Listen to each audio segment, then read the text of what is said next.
Jamás creí en monstruos, hasta el día en que uno intentó asesinar a mi familia. Durante 32 años viví convencido de que los mayores peligros del mundo eran los conductores borrachos y los incendios en casa. Pero todo cambió cuando fuimos de campamento a las montañas del norte de California. Aquello destruyó todo lo que creía entender sobre la realidad. La policía lo clasificó como un acto de vandalismo provocado por un ataque de oso. La aseguradora pagó sin hacer demasiadas preguntas, pero yo sé lo que realmente ocurrió esa noche. Me tomó 8 meses reunir el coraje necesario para contárselo a alguien. Pensábamos que sería una simple escapada de camping. Mi esposa y yo estábamos agotados por el trabajo y nuestro bebé de 6 meses apenas dormía. Creímos que pasar unos días en medio de la naturaleza nos ayudaría a despejarnos, a reiniciar nuestras mentes. Buscando en internet, encontré un sitio llamado Pine Ridge RV Park, a unas 4 horas al norte de la ciudad. Las reseñas eran positivas, el precio razonable, y el lugar parecía ideal para familias. Lo que realmente me atrajo fue que, aunque contaba con todas las conexiones necesarias para una casa rodante, estaba lo suficientemente aislado como para sentirse como un verdadero refugio natural. Pensábamos que sería una simple escapada de camping. La autocaravana que usamos pertenecía a mi suegro. Él mismo la había construido en los años 80. Créanme, era un tanque sobre ruedas. El viejo siempre había sido desconfiado con los ladrones y el vandalismo, así que la reforzó por completo. El exterior estaba hecho con paredes de aluminio doble y placas de acero en puntos estratégicos. Las ventanas tenían barrotes hechos a medida, que parecían decorativos, pero cumplían una función real. La puerta era de acero sólido, con 3 cerraduras de seguridad. Muchos pensaban que era una exageración, pero mi suegro siempre decía que si ibas a internarte en medio de la nada, debías estar preparado para todo. Recordando lo que vivimos aquel día, le agradezco haber construido la caravana así. Nos salvó la vida. Cargamos todo un jueves por la mañana, a finales de julio. Las cosas del bebé ocupaban casi la mitad del espacio, pero logramos llevar todo lo esencial para lo que debía ser un fin de semana tranquilo. El trayecto fue hermoso, serpenteando entre campos que poco a poco se transformaban en un espeso bosque de pinos. Cuanto más subíamos por las montañas, más entusiasmados estábamos. Era justo la desconexión que necesitábamos. El parque Pine Ridge se encontraba al final de un camino de grava, unos 24 kilómetros después de la carretera principal. En la entrada había un cartel de madera gastado y una pequeña oficina que parecía no haberse renovado desde los años 70. Un anciano salió a recibirnos. Caminaba con dificultad y llevaba ropa que había conocido días mejores. Era amable, nos cobró en efectivo y nos entregó un mapa sencillo del lugar. Las instalaciones eran básicas pero suficientes. Había unos 20 espacios para caravanas dispuestos en círculo alrededor de una zona común, con mesas de picnic y fogatas. Cada área tenía conexión de agua y electricidad. Todo estaba rodeado por enormes pinos que debían tener siglos de antigüedad. Lo curioso fue que parecíamos los únicos visitantes. Todas las demás parcelas estaban vacías. Cuando le pregunté al anciano al respecto, solo se encogió de hombros y comentó que últimamente el negocio iba flojo. Dijo que la mayoría de la gente prefería los campamentos más grandes, con piscinas, minigolf y acceso directo desde la autopista. En cambio, era para quienes realmente querían desconectarse del mundo. A nosotros nos pareció perfecto.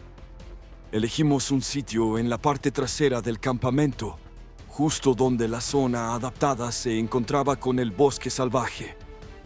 Los árboles eran colosales, formando una muralla verde que bloqueaba casi toda la luz del sol de la tarde. El lugar se sentía aislado y sereno.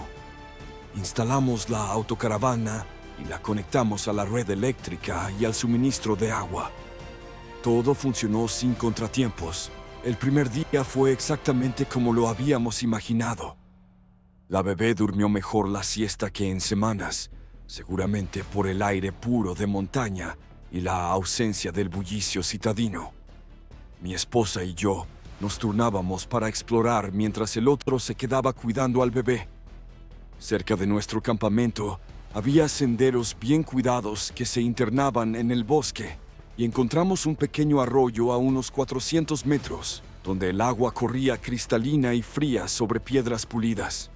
Esa noche encendimos una fogata en el pozo y cocinamos salchichas y malvaviscos.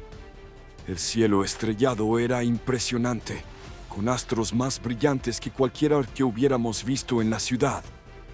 Los únicos sonidos eran el chisporroteo del fuego, el lejano canto de un búho y el suave susurro del viento moviendo las agujas de los pinos. Aquella noche nos acostamos sintiéndonos más tranquilos que en mucho tiempo. El segundo día comenzó igual. Nos despertamos con el canto de los pájaros y el aroma a pino en el aire fresco de la mañana. Después del desayuno, decidimos hacer una caminata más larga por uno de los senderos que se adentraban en el bosque. Pusimos a la bebé en su portabebés, empacamos agua y algunos refrigerios y partimos a explorar. El sendero estaba claramente marcado al principio, con señales de madera que indicaban distancias y destacaban puntos de interés, como un árbol antiguo o un mirador natural. Caminamos alrededor de 2 horas, avanzando sin prisa y deteniéndonos seguido para descansar y tomar fotografías. El bosque era hermoso, aunque de un modo que imponía respeto. Los árboles eran tan altos y estaban tan juntos que, incluso al mediodía, el suelo permanecía en penumbra. Ya regresábamos hacia el campamento cuando lo oímos. Un sonido bajo y lastimero que provenía de algún punto fuera del sendero, a nuestra izquierda. Al principio pensamos que era un perro perdido, pero al acercarnos comprendimos que venía de algo mucho más grande. Nos abrimos paso entre la maleza y llegamos al borde de un pequeño claro. Allí, un lobo yacía de costado, junto a un tronco caído. Incluso desde unos 30 metros de distancia, se notaba que estaba gravemente herido. Era un ejemplar grande, quizá de unos 40 o 50 kilos, con un pelaje gris oscuro cubierto de polvo y lo que parecía sangre seca. El animal nos miró, pero no trató de levantarse ni huir. Solo respiraba con dificultad, dejando escapar de vez en cuando esos gemidos profundos y dolorosos. Nos mantuvimos quietos, sin atrevernos a acercarnos demasiado. Nadie quiere estar cerca de un animal salvaje, herido y asustado. Intentamos averiguar qué le había causado las heridas, pero no vimos cortes, mordidas ni rastros de sangre fresca. Parecía como si algo lo hubiera golpeado con una fuerza tremenda, dejándole daños internos que no se veían por fuera. Mi esposa sugirió que tal vez se había caído de un barranco o había sido golpeado por una rama pesada, pero no había acantilados cerca ni ramas rotas alrededor. Decidimos regresar a la caravana y traerle algo de agua y comida. Sabíamos que no era buena idea acercarse demasiado a un lobo salvaje, pero no podíamos dejarlo sufrir así. Corrimos de vuelta, tomamos un recipiente de plástico, lo llenamos de agua y llevamos algunos restos de carne de la cena anterior. Cuando regresamos al claro, el lobo seguía en el mismo lugar. Dejamos la comida y el agua a unos 3 metros de distancia y retrocedimos para observar. El animal levantó la cabeza, miró hacia las ofrendas, pero no se movió. Parecía demasiado débil o demasiado herido para hacer el intento. Esperamos desde lejos durante casi 1 hora, con la esperanza de verlo comer o beber, pero permaneció inmóvil. Finalmente decidimos regresar al campamento. No podíamos hacer más y tampoco queríamos estresarlo con nuestra presencia. Esa tarde se sintió distinta. La calma del día anterior había desaparecido, reemplazada por una sensación de inquietud que no logramos quitarnos. Tal vez fue por haber visto al lobo herido, o quizás por algo más. El bosque estaba más silencioso. Ni siquiera las aves cantaban tanto. Intentamos distraernos jugando a las cartas y leyendo mientras la bebé dormía, pero ambos seguíamos mirando, de tanto en tanto, hacia la línea de árboles. Cuando el sol empezó a ocultarse, decidimos revisar una vez más si el lobo seguía con vida antes de que anocheciera. Caminamos de nuevo hasta el claro, pero el animal continuaba en el mismo sitio. Aún respiraba, aunque se veía más débil que antes. Estábamos regresando al campamento, con el cielo tiñéndose de naranja, cuando escuchamos el primer grito. Provenía de lo más profundo del bosque, quizá a más de 1 milla de distancia, pero aún así fue lo bastante fuerte como para paralizarnos. No se parecía a ningún sonido que hubiera oído en mi vida. Comenzó como un gemido grave, casi humano, y luego se transformó en un chillido agudo que pareció prolongarse durante una eternidad antes de desvanecerse en el silencio. Mi esposa me tomó del brazo. Permanecimos quietos, atentos, esperando volver a oírlo.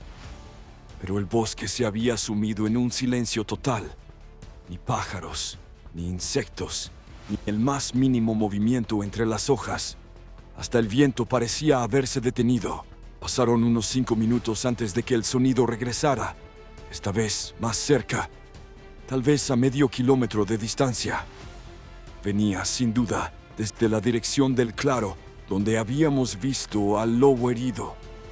Aquel alarido era tan inusual, tan fuera de lo natural, que sentí cómo se me erizaba la piel.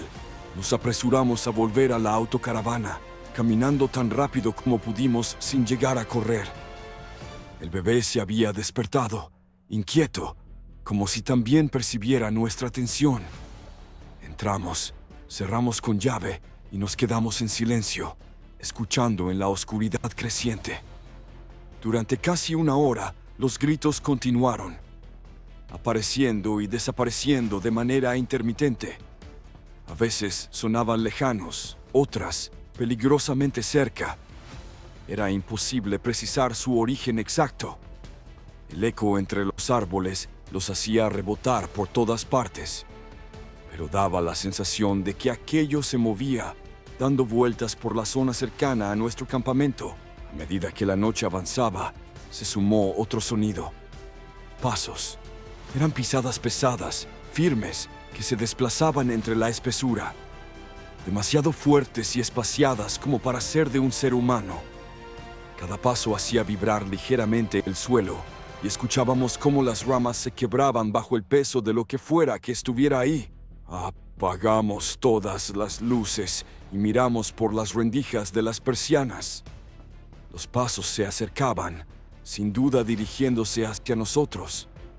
Ahora los oíamos con claridad, un ritmo pausado y potente, acompañado por el crujido de la vegetación al ser apartada. Entonces escuchamos al lobo, el mismo al que habíamos intentado ayudar.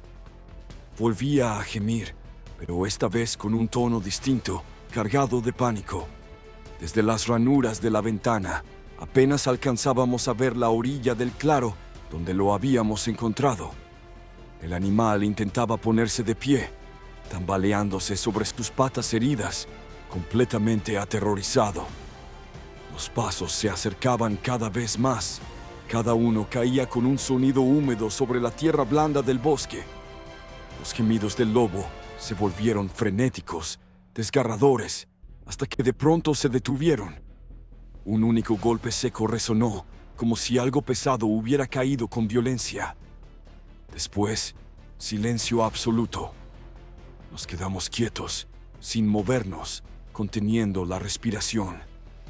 El bebé, por suerte, volvió a dormirse. Necesitábamos mantenernos inmóviles, sin emitir un solo ruido.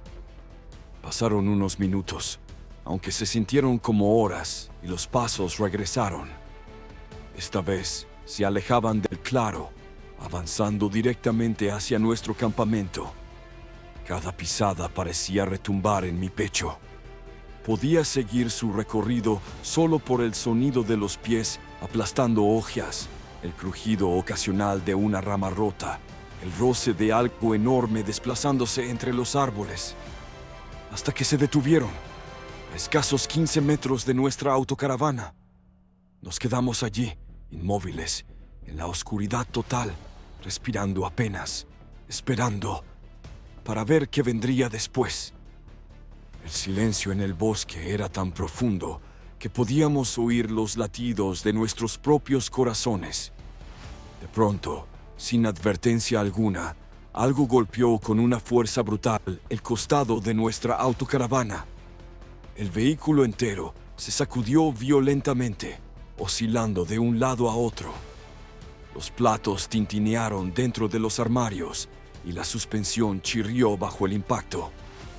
Antes de que pudiéramos comprender lo que ocurría, un segundo golpe sacudió la puerta. ¡Pum! El portón aguantó, pero el estruendo fue estremecedor.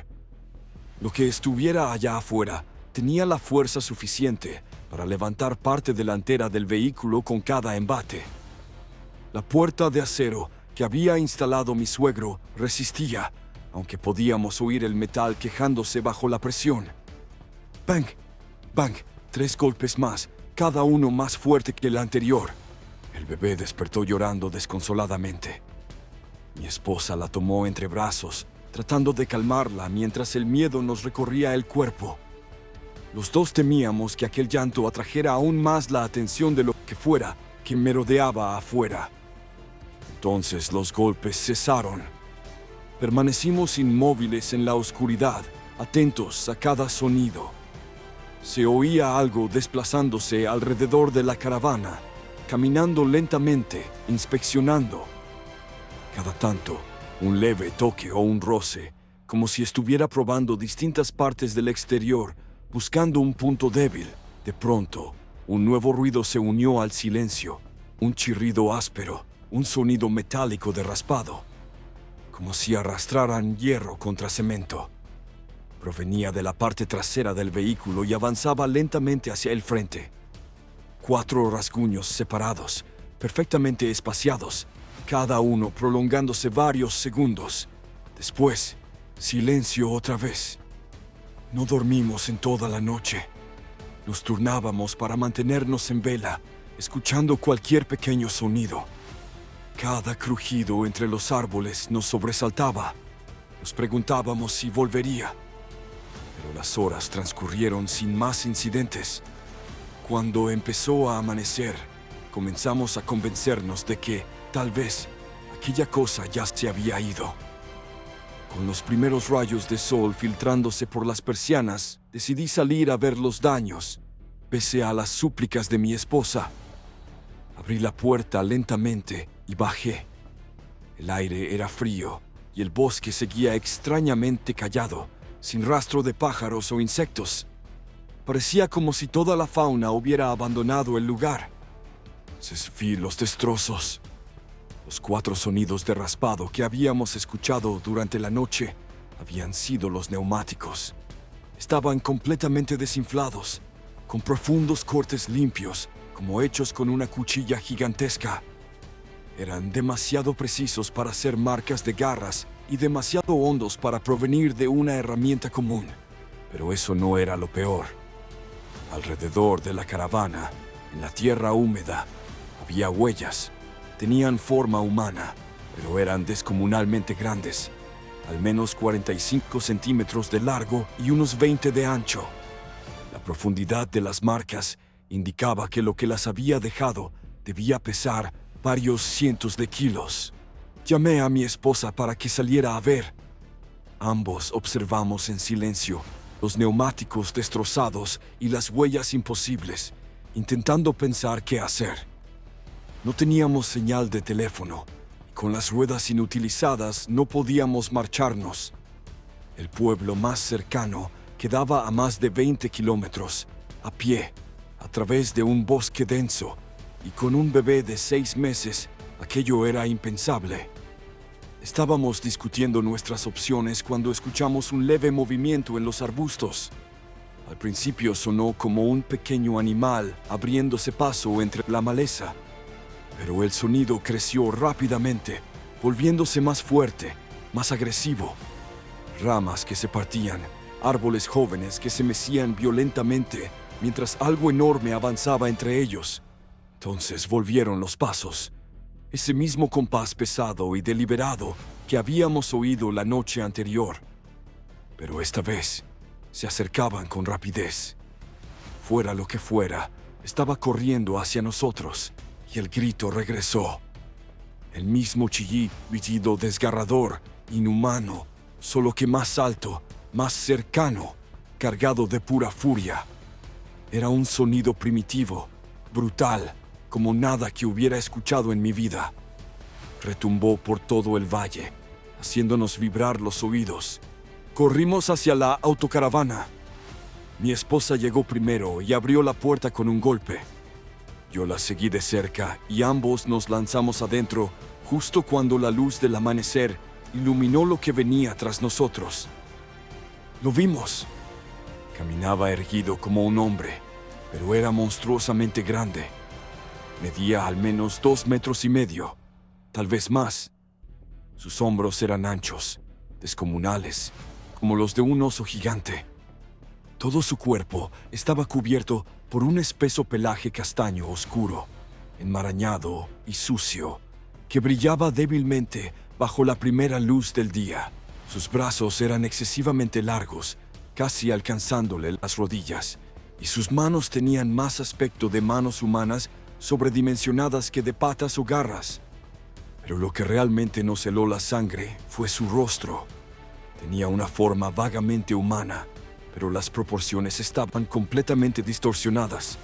La mandíbula descomunal, la frente demasiado saliente y los ojos pequeños, oscuros, con una mirada astuta que resultaba aún más inquietante que la de una bestia sin raciocinio.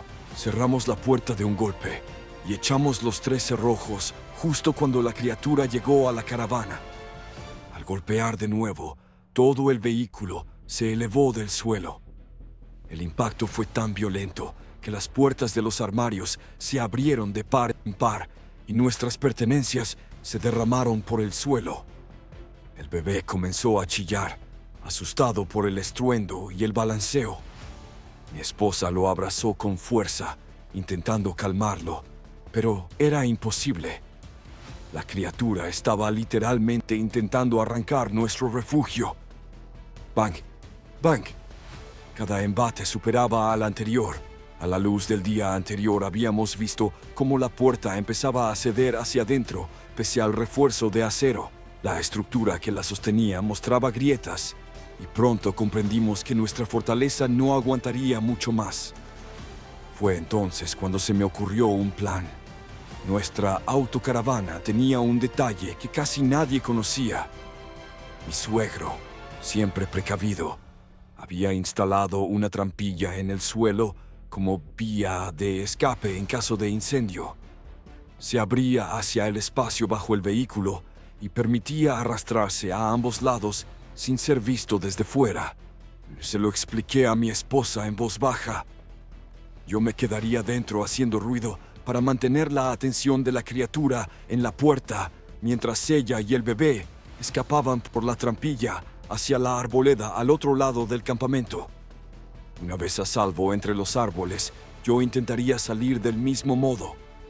Ella no quería dejarme, pero los dos sabíamos que era nuestra única opción. Si la puerta cedía, quedaríamos atrapados dentro con aquello. La ajusté bien el portabebés, comprobé que el niño estuviera seguro. Le mostré cómo abrir la trampilla y le recordé que debía moverse despacio y en silencio al salir. Entonces empecé a hacer el mayor escándalo posible. Golpeé las paredes, grité hacia la criatura y pateé el interior de la puerta. Quería concentrar toda su atención en mí. Funcionó. Los ataques se intensificaron y se enfocaron exclusivamente en la puerta de donde provenían los ruidos. Aprovechando la distracción, mi esposa abrió la trampilla y se introdujo gateando con el bebé por la abertura. La observé por una pequeña rendija. La vi salir de debajo de la autocaravana, por el lado opuesto al de la criatura, avanzando baja sobre el suelo, con movimientos lentos y cuidadosos. Por suerte, el bebé había dejado de llorar y dormía apacible pese al caos.